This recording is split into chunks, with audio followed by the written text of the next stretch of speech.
Welcome back to The Explainer. Today, we're diving into something that literally sits right at the collision point of neuroscience, data privacy, and AI. We're talking about human brain scans. For years, the scientific community has been freely sharing these incredibly detailed neuroimages across the globe. I mean, it's the absolute backbone of open science. But what if the fundamental privacy protections we've all relied on to share this sensitive data are actually, well, a complete illusion? That is the massive question we're tackling today. Are anonymous brain scans actually a myth? For a long time, the scientific assumption was incredibly straightforward, right? You take an MRI, strip away the face, wipe the patient's name, and boom, the scan is completely safe to share. But, as we're about to see, the unique architecture of your brain, combined with modern AI, is completely shattering that assumption. So, here's our roadmap to unpack all this. We'll start with the privacy illusion, move into hidden biometrics, break down anonymization versus pseudonymization, explore the utility trade-off, and finally look at frameworks for responsible sharing. All right, Section 1, the neuroimaging privacy illusion. Let's get right into it. To really grasp the current crisis, we have to look at how researchers historically thought they were protecting your identity. They basically relied on a few standard blunt force tools before sharing data: defacing, skull stripping, and face masking or blurring. The logic was pretty simple.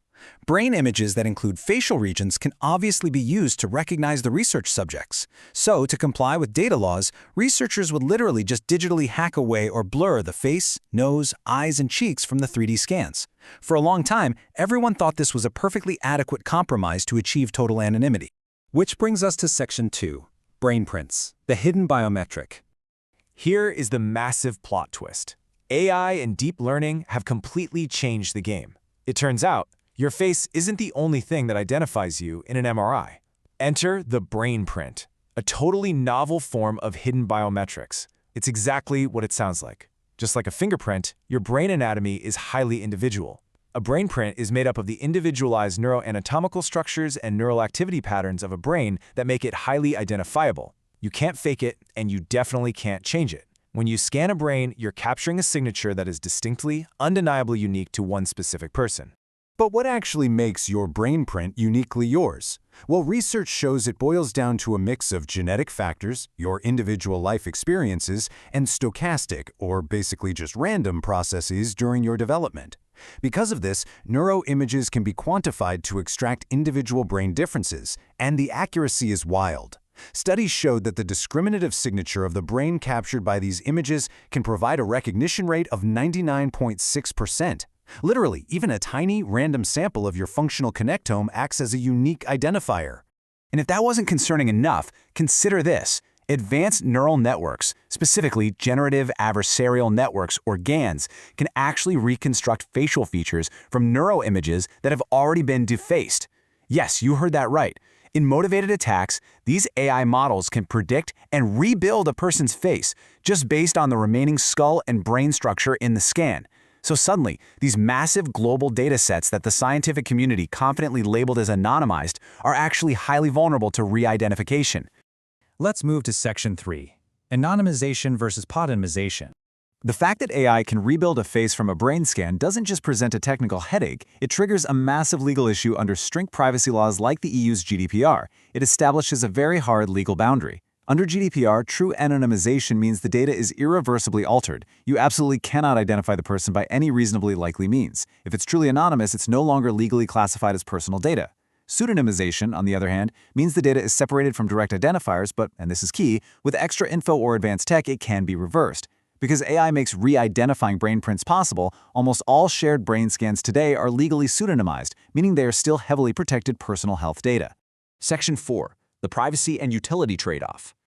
So if we can't easily make these scans perfectly anonymous, we run right into a really frustrating tension: the trade-off between keeping data scientifically useful and demanding total privacy. When you visualize this process, going from an original brain scan to aggressive techniques like skull stripping or face removal, you see the problem. To protect the patient's identity, we're forced to dramatically alter or destroy large sections of the head's geometry.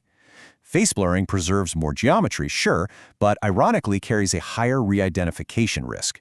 We are quite literally mutilating the data to preserve anonymity, but at what cost to the actual science? This catch-22 is captured perfectly in a 2020 study by De Sitter and colleagues, who noted, removing facial features degrades performance of image analysis methods. It's that simple. The more aggressively we modify an MRI to hide a patient's identity, the less useful it becomes for vital scientific research. Automated pipelines for analyzing brain volume begin to fail simply because the structural integrity of the image is compromised. So what's the solution? That brings us to Section 5, a framework for responsible sharing. We obviously can't just stop sharing data. Progress in medical science completely depends on it. To share these highly identifying brain prints legally and ethically, researchers can't just rely on digitally chopping off a face anymore. Instead, they have to implement a comprehensive, layered framework known under the GDPR as technical and organizational measures. This framework breaks down into 3 specific, interlocking components. First, explicit informed consent. Researchers can't hide behind vague terms. Subjects must explicitly agree that their pseudonymized data, which does carry a slight risk of re-identification, might be shared globally. Second is data protection by design and default, embedding security directly into the tech. And third, data use agreements, or DUAs. These are strict legal contracts that explicitly forbid any downstream researchers from attempting to re-identify the patients. Let's actually zoom in on that middle layer for a second. Data protection by design. This acts as our absolutely critical second layer of defense. It combines pseudonymization, so stripping direct identifiers to minimize risk while retaining the data's utility, with hard security measures. We're talking strong encryption, both when the data is stored and when it's being transferred. And crucially, it requires stringent access control. Instead of just dumping a data set on the open web, we need data access review committees to vet exactly who is requesting the data and why they need it. But are platforms actually doing this? Well, it's kind of a mixed bag right now. While major databases like eBrains and ADNI are leading the charge, implementing pseudonymization, strong access controls, and strict data use agreements, others are lagging behind.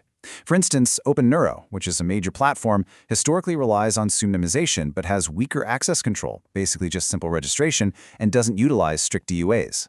What this really highlights is that while the tools absolutely exist, there is still a massive lack of a universal, standardized approach across the globe for protecting neurodata.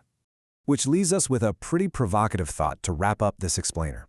The illusion of the perfectly anonymous brain scan, it's gone. Our brains are unique, hidden biometrics, and advanced AI can find us. So as this technology continues to advance, is the era of completely open, unrestricted science over? Or is it simply evolving? Researchers are being forced to completely change their culture, balancing open collaboration with rigorous, layered security. It's a massive challenge, for sure, but getting it right ensures that neuroscience can continue to save lives while actually honoring the privacy of the people who make the research possible in the first place. Thanks for diving deep into this with me today, and keep questioning what you learn.